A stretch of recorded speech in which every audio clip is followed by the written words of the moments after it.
சீட்டில் இருந்தவங்களாம் வெயிட் தாங்காம சீட்டில் இருந்தவங்களாம் மேலே விழுந்துட்டாங்க. எங்கே மேலே விழுவும் அந்த இடத்துல எங்க ரெண்டுமே என் பையன் தோள்பட்டையில் உட்காந்துருந்தேன்.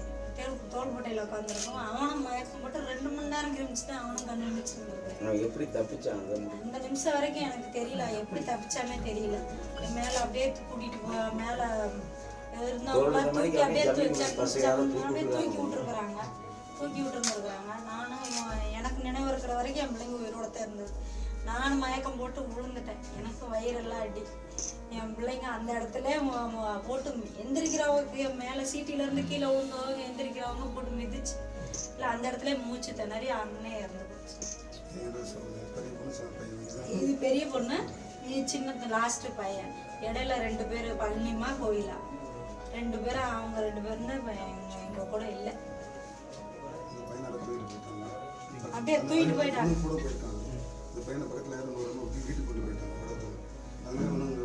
தோல்ல இந்த மணிக்கு மயக்கம்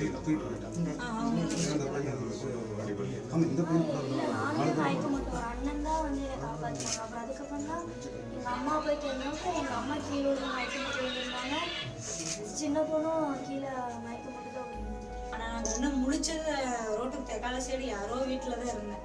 காப்பாற்றிக்க அங்கே கொண்டு போய் தண்ணி தெளிச்சு விட்டு என்னை காப்பாற்றி விட்டாங்க. ஆனால் 2 பிள்ளைகளை தான் நான் எழுந்துட்டேன். அநியாயமாக நான் மணிமணி இந்த லாஸ்ட் பிள்ளைங்கன்னா 60க்கு 59 மார்க். உங்கள் கூட ஸ்கூலில் போட்டா எடுத்த பிள்ளைங்க சார் நலமத்தில் அந்த பிள்ளை ரெடிபாளைய ஸ்கூலில் ரெடியோட ஸ்கூலில் அந்த பிள்ளை உங்கள்கிட்ட பக்கத்துல இருந்து போட்டா எடுத்த பிள்ளை.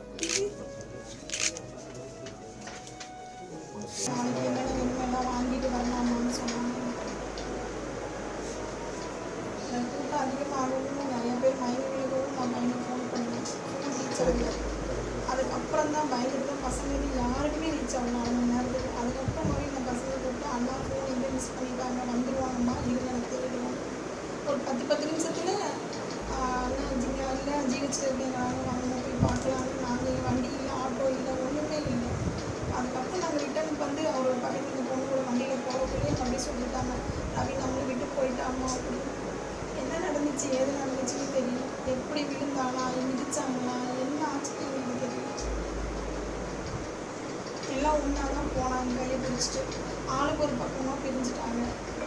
எப்படி சிக்கலான்னு தெரியல. ஒரு 6-7 வருஷத்துக்கு முன்னாடி உங்ககிட்ட கூட பேசலாம் சார். அப்பா கேஸுக்காக உங்ககிட்ட தான் பெங்களூரில் கேஸ் நடக்குது, ஒன்றும் ஆக்ஷன் எடுக்க மாட்டேங்கிறாங்க. உங்ககிட்ட நீங்கள் கூட ஹெல்ப் பண்ணுவீங்க. ஹெல்ப் பண்ணி தான் கேஸ் கொஞ்சம் சீக்கிரம் முடிக்கலன்னா இன்னும் கேஸ் போய்கிட்டே இருக்கு. எங்களுக்கு அப்பா கேஸ் இன்னும் அப்பா கேஸே முடியல.